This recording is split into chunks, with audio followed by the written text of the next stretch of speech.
Welcome back, all my Minecrafting friends. It is Halloween, as you can see from my pumpkin-headed skeleton friend over there, and I am here in the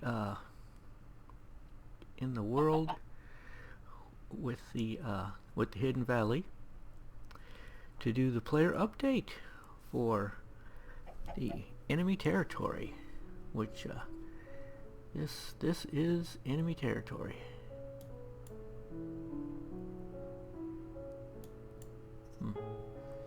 Okay, well, it was a fun month. I'm not really pleased with the way my tree came out.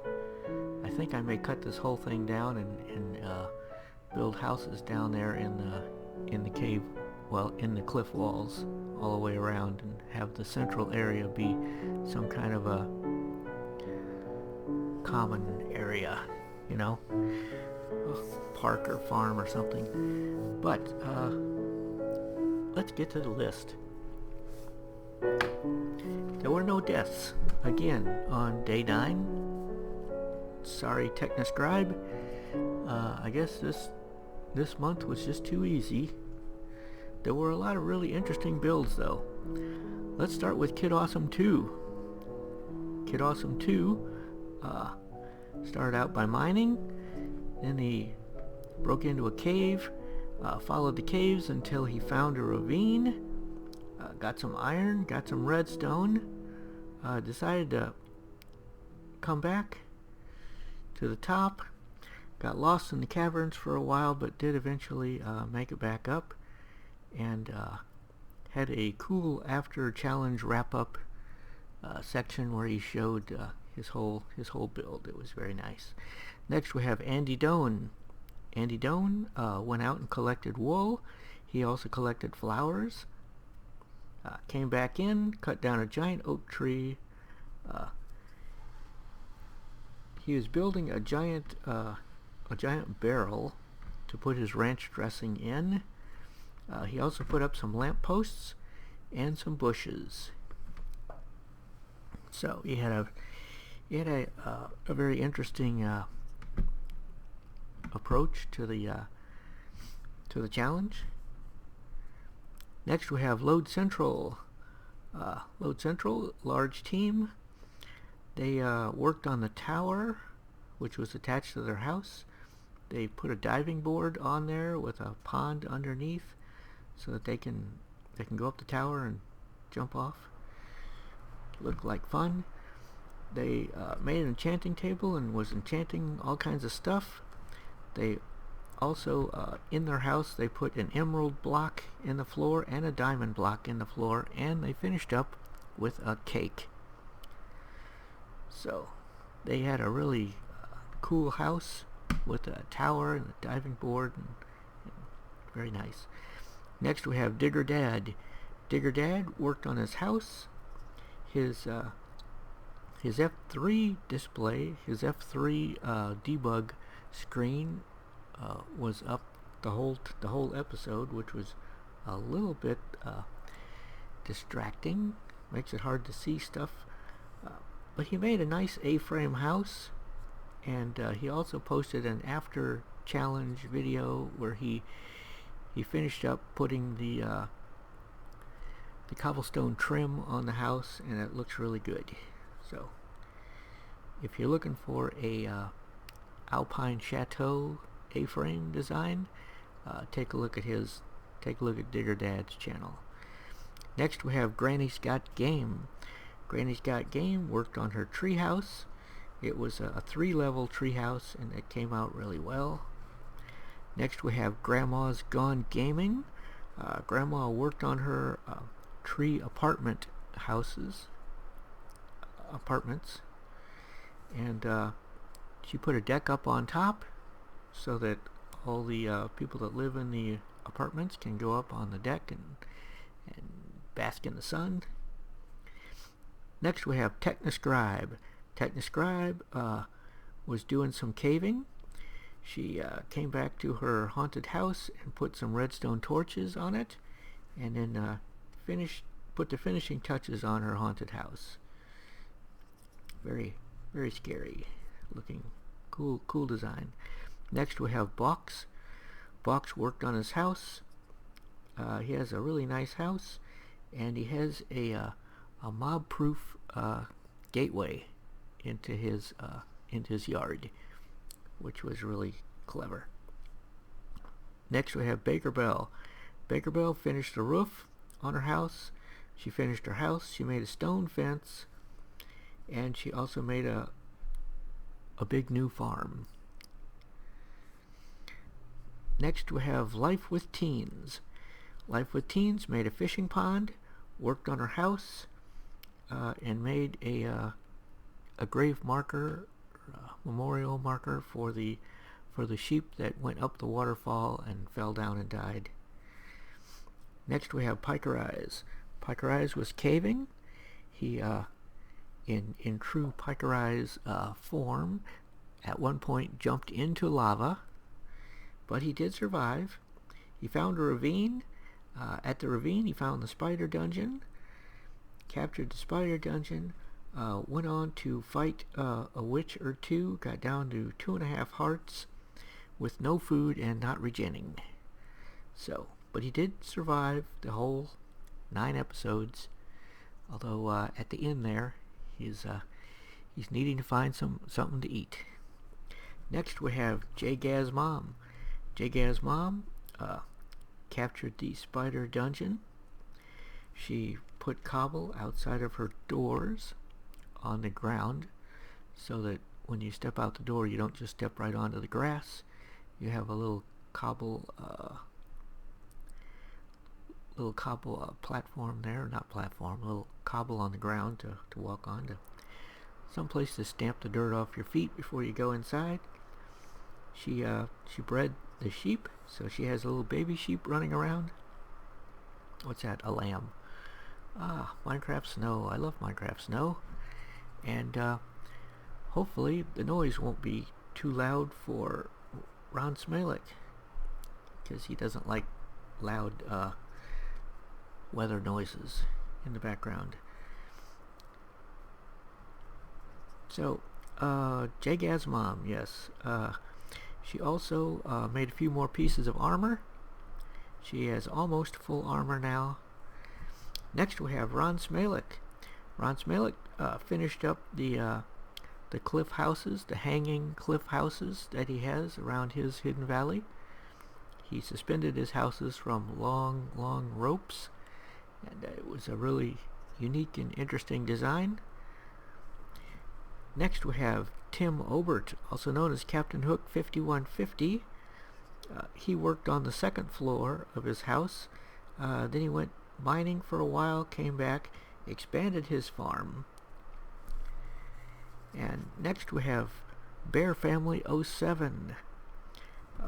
He worked on the living area of the observation base that he built in the side of the cliff, that he can look down through the glass and watch the enemy. He removed the torches from the valley floor so that more mobs would spawn, and also did a after challenge wrap up where he showed much more development of his living area. Came out really good. Next we have Scody Garbitas.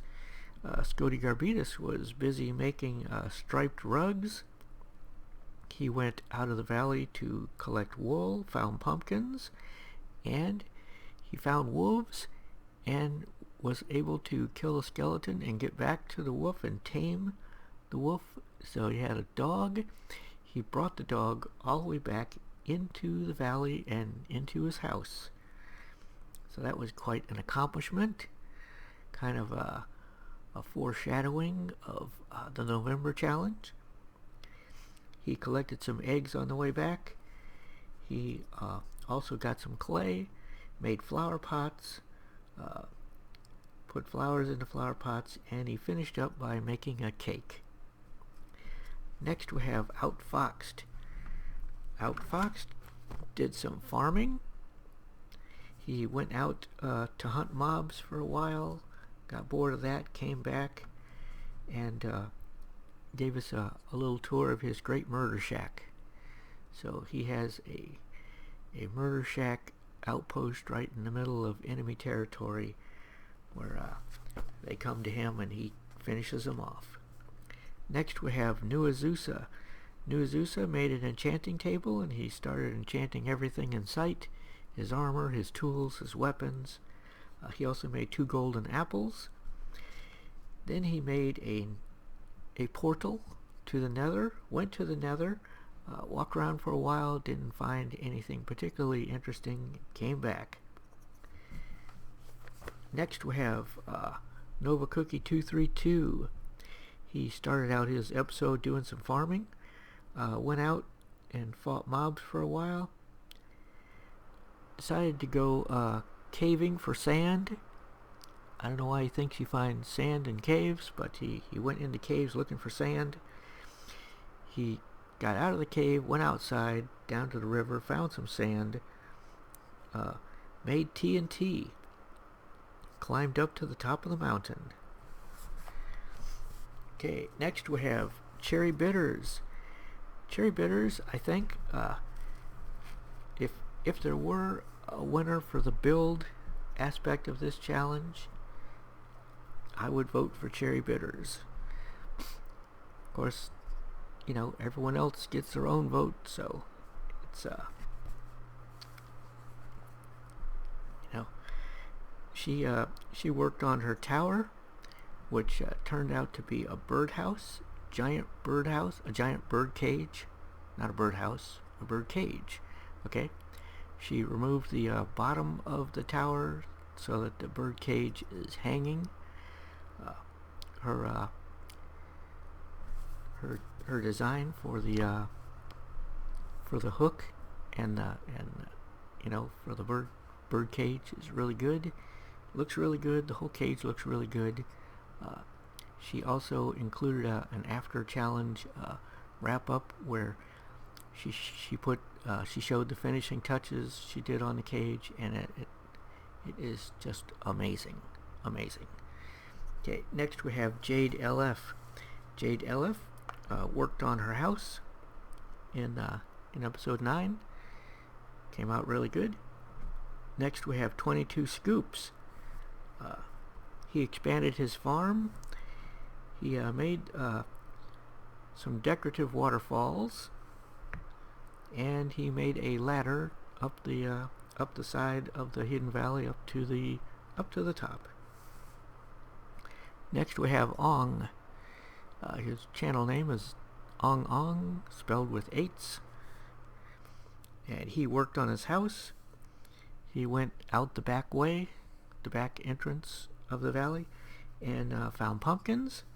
Came back in, made a pumpkin farm, and put out some jack-o'-lanterns. Okay, next we have Hawkminer. Hawkminer worked on the wool face art project he had started last episode.